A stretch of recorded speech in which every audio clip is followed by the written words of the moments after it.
Welcome to the 52nd video in this series, Foundations of Communist Organizing.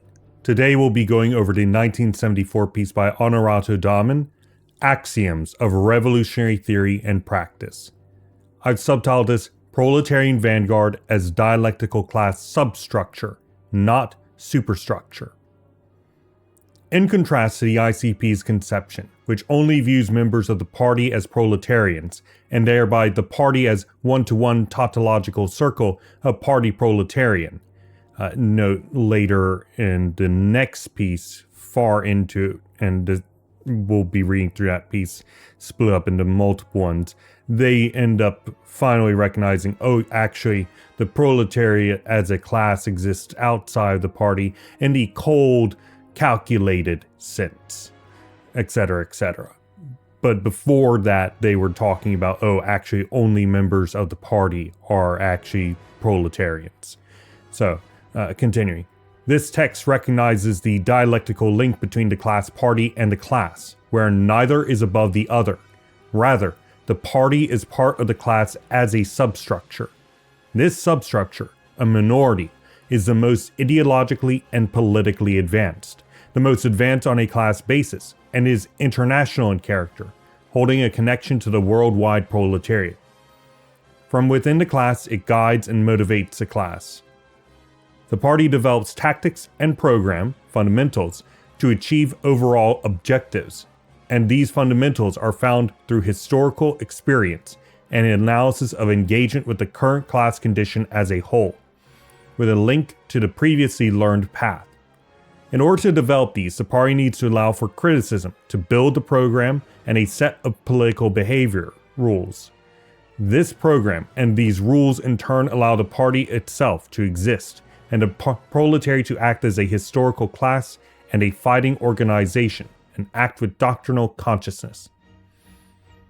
In addition, the conception of the dictatorship of the party replacing or being synonymous with the dictatorship of the proletariat is rejected, as it breaks down the dialectical relation between the class and party, and removes the ability of the class to take class action, and develop from the dictatorship to socialism. One such example of this breakdown of dialectical relations is organic centralism as practiced currently. In its refutation of democracy, or the consultation of the proletariat, which is how effectively the organic centralist position defines democracy as consultation of the rank and file or the base. It trends towards a break with the class. Democratic centralism, in comparison, creates continuity of class content based on democratic relations in the context of strict centralization, which limits the ability of the class to express itself, creates a dialectical relationship between the democracy as opposed to a class, and a class dictatorship. In such circumstances, when the state dissolves, democracy itself becomes actually possible, and is on this basis that social society is expressed and materially constructed. It necessarily involves the total social involvement of the class at all levels of the dictatorship. However, a party dictatorship, as opposed to class dictatorship, does not have such involvement in reality. Instead, orders come from above, revolutionary discipline is administered, engagement by the rank and file in decision-making, democracy, is suppressed. Such fantasies of party dictatorship and the conception of the party as above the class allows for the view that individuals within the party can have special knowledge, emerging from the belief that those in the party cannot have class knowledge. To engage in those not in the party cannot have class knowledge. To engage in the Marxist methodology and push out all others. This develops into a conception of hierarchy of individual, beneath the economically organized worker, beneath the party member, beneath the party leadership, which in turn produces the conception that the leadership is the only one capable of engaging in critical analysis of current conditions. This, of course, results in the need for the ICP, realizing the ideological corner they have painted themselves in, to demand that no one engage in theoretical development, as a negatory way to halt the development of this conception. In reality, the party needs to actually analyze why it is unable to understand the dynamics of the working class, rather than sticking its head in the sand and saying, "Stop the development." This requires an understanding of the contradictions within the working class itself and dialectically engaging them. it requires dialectical centralism. And that is my summary of Dahmen's Axioms of Revolutionary Theory and Practice.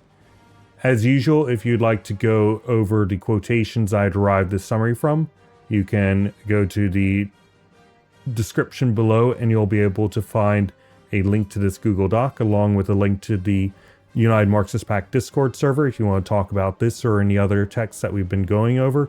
We would love to have you.